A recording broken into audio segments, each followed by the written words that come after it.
ایک جدید تحقیق کے مطابق کووں کے ہاں باقاعدہ عدالتی نظام ہے اور یہ عدالت کسی کو فرد یا جماعت پر ظلم کرنے نہیں دیتی۔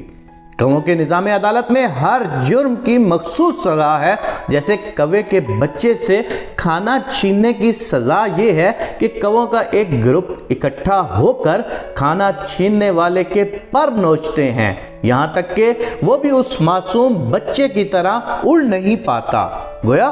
ناک کے بدلے ناک اور کان کے بدلے کان کا اسلامی قانون نافذ ہے۔ اسی طرح گھونسلہ خراب کرنے یا اس کو گرانے یا اس پر قبضہ کرنے کی سزا یہ ہے کہ کووں کی ایک جماعت مجرم کو وہ گھونسلہ دوبارہ بنانے پر مجبور کرتی ہے، یعنی بالکل اسلامی قانون کا طرز قانون کووں میں بھی موجود ہے۔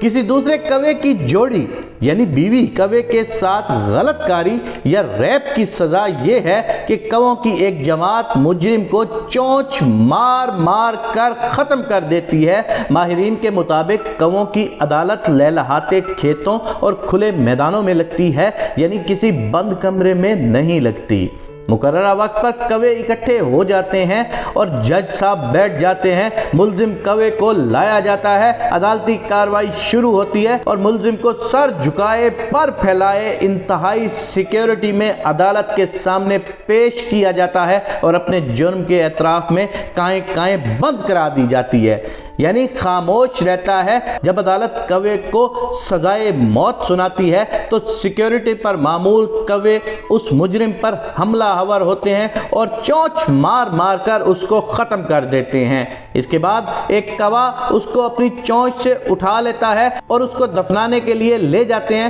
پھر اس کے جسم کے برابر قبر کھود کر اس کو دفناتے ہیں اور مکمل احترام سے اس پر مٹی ڈال کر دفنا دیتے ہیں۔ یوں کووں کو اللہ کا عدل معلوم ہے اور انہوں نے اس کو نافذ کیا ہوا ہے۔ اسی طرح حضرت آدم علیہ السلام کے بیٹے حابیل اور قابیل جب آپس میں لڑ پڑے تھے اور ایک نے دوسرے کو ختم کر دیا تھا تو اس وقت سب سے بڑا مسئلہ بھی یہی تھا کہ اب اس کو کہاں لے جاؤں، اس باڈی کو کہاں لے جاؤں، اس باڈی کا کیا کیا جائے۔ تو اسی وقت اللہ تعالیٰ کی طرف سے دو کووں کی لڑائی سامنے ہوئی اور وہ دکھایا گیا کہ دو کوے جب آپس میں لڑ کے ایک کوے نے دوسرے کوے کو ختم کر دیا تو اسی وقت اس کوے نے جس نے دوسرے کو ختم کیا تھا اپنی چونچ سے قبر بنانا شروع کر دی اور اس قبر کے اندر اس کو دفن کر کے دوسرے کوے کو اور دوبارہ قبر کو بند کر دیا گیا۔ یہ تھی دنیا کی پہلی قبر بنانے کی کہانی۔ تو جب حضرت آدم علیہ السلام کے بیٹے نے یہ سارا واقعہ دیکھا